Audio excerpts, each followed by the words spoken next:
So, I have been doing a lot of thinking about the Renegade dance and Jaliyah Harmon, who is the original creator, who is 14 years old, who lives in Georgia.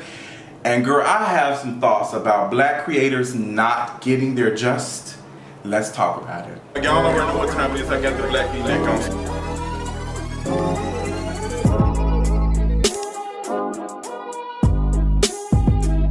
So what's going on? Renegades. When I first heard the Renegade song, I think it's Lottery Renegade, I thought that the song was saying run the gas. Do with it whatever you want. So recently we've been seeing a lot of viral videos from TikTok to Instagram to Twitter of this dance. We even saw someone edited Lilo from Lilo and Stitch doing the, what was it, Stitch? Girl, I'm getting confused. I'm not a Disney fanatic like that.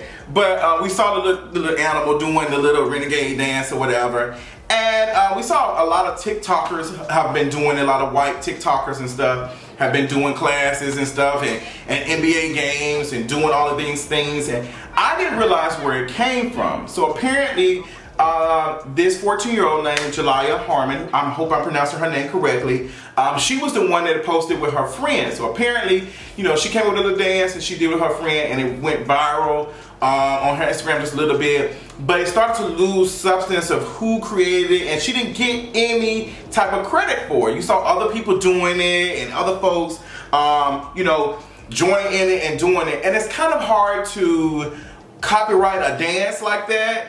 But it is not hard for people who originated it to be able to get the attention. And it's amazing how every time a person originates it that looks a certain way of a certain race, usually black, when they create it, they don't get to pop and they don't get to do all the dances and stuff on Ellen DeGeneres and all of that. But when the white people do it, yes, this is about race. When the white TikTokers or whatever come up with it, they get all of these things. And I wonder what that is. And you don't think that has something to do with racism, cultural appropriation, all of these things? You are dead wrong, because it always factors in. But as we talk about Jaliyah, I can't help but to think about all the stuff that we see that is mainstream that has been stolen from black girls and black boys. Like it's been like this cultural exploitation that a lot of folks are doing. Like they're taking stuff from the culture, and when it's a white spin on it, it's like, oh my gosh, this is safe, this is really nice, I want to do it. And we saw this. Now Jaliyah is out here. She performed for the doing for All-Star Week or whatever. She did something doing All-Star. She performed at the NBA game, but she would have never gotten the opportunity if the conversation was somewhere revolved around whiteness. So she had to experience racism. She had to experience her stuff being taken from her and her not receiving any monetary value from it for it to be a bigger story. So it's not even about this is a good thing, this is some talent, she's amazing. It's about white people taking her opportunity, taking her stuff and making and profiting off of it. So it's still revolving around some way whiteness. And I'm really tired of it. And I see it so much. And this is one of the things that my fave was saying on Twitter, Adam and Eves. I love her so much.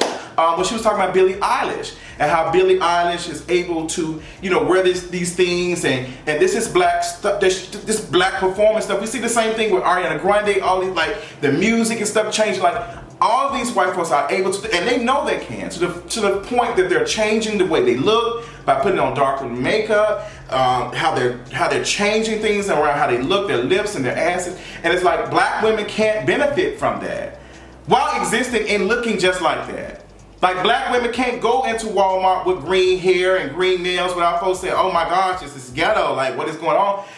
But sis can walk down Fashion Week with green hair and green nails and it's just like, oh my gosh, cutting edge, put her in vogue. And we have to think about that. We have to think about how we critique and how we respond when we see. That's why I'm tired of the term black excellence. I think black excellence is trash. Black excellence is some hood girl walking in Walmart with some flip-flops and with some green nails and talking mess.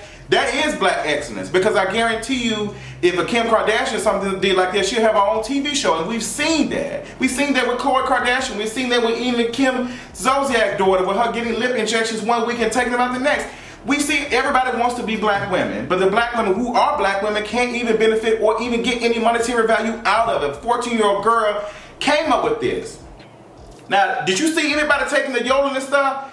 That yodeling boy who did that, instant viral, instant on Ellen. That's why I'm not really interested in seeing folks get on Ellen and all that, because Ellen be whitewashed too. Yeah, she be giving out colored pencils and $10,000 checks, but Ellen is the same one who perpetuates this mess too. It's just like, what is safe and what is deemable. Like, I guess it's just so interesting what we are willing to see and who is doing it.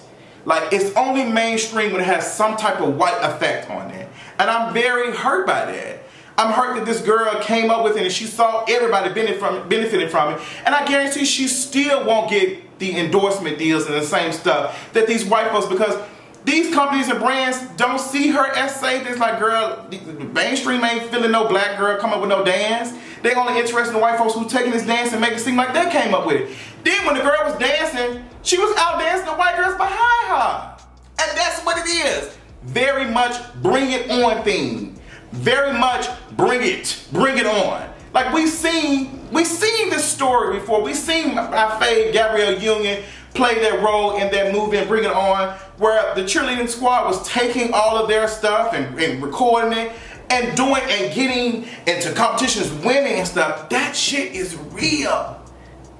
Life imitates art every day, and we're so used to it that we don't see no issue with it. Like, it was just a conversation and stuff, and now we're giving praise to the white girls for even bring her on. It's like, no, girl, stop doing the dance. Stop doing the dance. Find you something else. And now, while we're having this conversation, there's another girl who came up with another dance similar for another song. Where's she at? Her stuff being taken. You got the folks, the K-pop folks over here doing it, benefit of it. You got the white TikTokers doing it. Everybody is able to benefit off of black culture instead of black folks. Like, I really feel like that we are still somewhat slaves in some way, shape. Because, like, we're creating all this creativity, coming with all these things with bare nothing, with nothing. Like, we making stuff work. Even from folks making, like, quote-unquote ghetto food and stuff, and then you got a whole restaurant restructuring and doing it. Like, black folks are geniuses. Black folks are literally just surviving, and people are taking the stuff they use to survive and profiting off of it in ways that black folks can't. And the shit goes even, like, down when we talk about black men compared to black women. Like, even when I think about all the black Instagrammers who have done all this caricature stuff of black women, like, they out here making money, out here getting, and this is no disrespect, it's just what it is. Open up whole restaurants built off a black woman, like, you acting, doing caricature stuff of a black woman with green lips and all that. Like, you making money off that in ways in which a black woman has not been able to do it. You don't see no black women out here imitating men and out here getting endorsement deals and big. The only person who's came close to it is, what's her name? I can't think of her name off the top of my head. On Instagram. I can't think of her name, but she's done a couple sketches where she dressed up like a boy or whatever and wears some masculine presenting clothing or whatever. But we've not seen any black women been able to be ghetto like that and be able to make money. Like, name some of them. Name some of them besides Black China. And Black China, you know what, she want to be this week. So it's just like, name some black women that's out here able to be themselves and making money.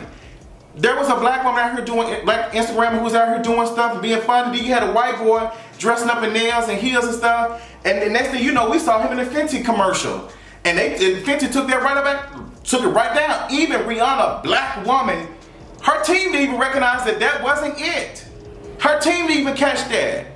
So what does that tell you? Who are the gatekeepers? Who are stopping black women from getting in here and making money off of stuff that everybody else is out here profiting off of? When you got a 14-year-old girl out here getting exploited, and you got these 15, 16-year-old white girls in here dancing like they tap dancing in mayonnaise. I can't. Like they shoe stuck in mayonnaise with whipped cream or something. Like, I can't understand this. Somebody make it make sense for me. So, I say all that to say, for my black creators, keep doing your thing. Find ways to monetize your stuff and own your stuff. It's very, very hard. Trust me, I've been there. I've not had any of my content stolen besides the mayonnaise music that Charlemagne the God took, that I came up with on the podcast, the For the Culture podcast, like a year or two ago. But, like, keep producing. Just because you're not getting the notoriety, just because you're not being known right now, does not mean that you won't. And to my black young folks, and I had to tell it to my parents too who were watching me, let your children have fun. Let them be out here. This girl sitting here came up with something being funny and having fun on Instagram or TikTok or whatever she posted.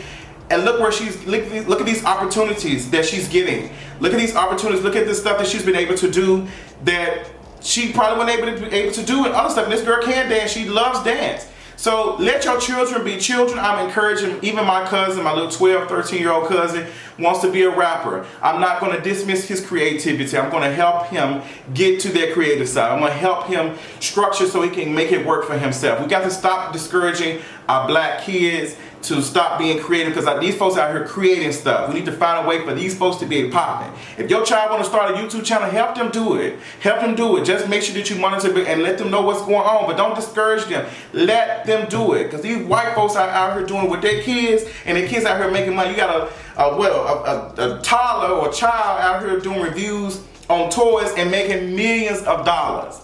Black folks can be out here owning some of that stuff too. And I've already told you all that I'm working on doing some stuff in the near future where I'm going to be offering branding advice and social media advice in the near future. I'm working on that. I'm going to do a live stream about it, and I'm going to answer some of your questions, and then the next form of it will be consultations and taking on and helping folks, because a lot of y'all be asking me questions and sending me stuff, and I be wanting to help y'all. But this is how I feel about this. It's very passionate to me. I'm very interested in helping my black folks create stuff. I'm always like girl, do this, get this and that. So I got a lot of people behind me now that know what they're doing now. So I have a team that I can put you on and help you build your brand further. So I'm interested in helping my black and brown folks get to that level, especially my black women, because y'all out here creative, y'all, and I love y'all so much, and I appreciate everything y'all doing. And I just hate to see y'all get exploited like this 14-year-old girl. So y'all need to check out the interview on the New York Times. The article was really good. Shout out to the author Taylor Lorenz, who wrote this on New York Times. I appreciate it. You brought a lot of light.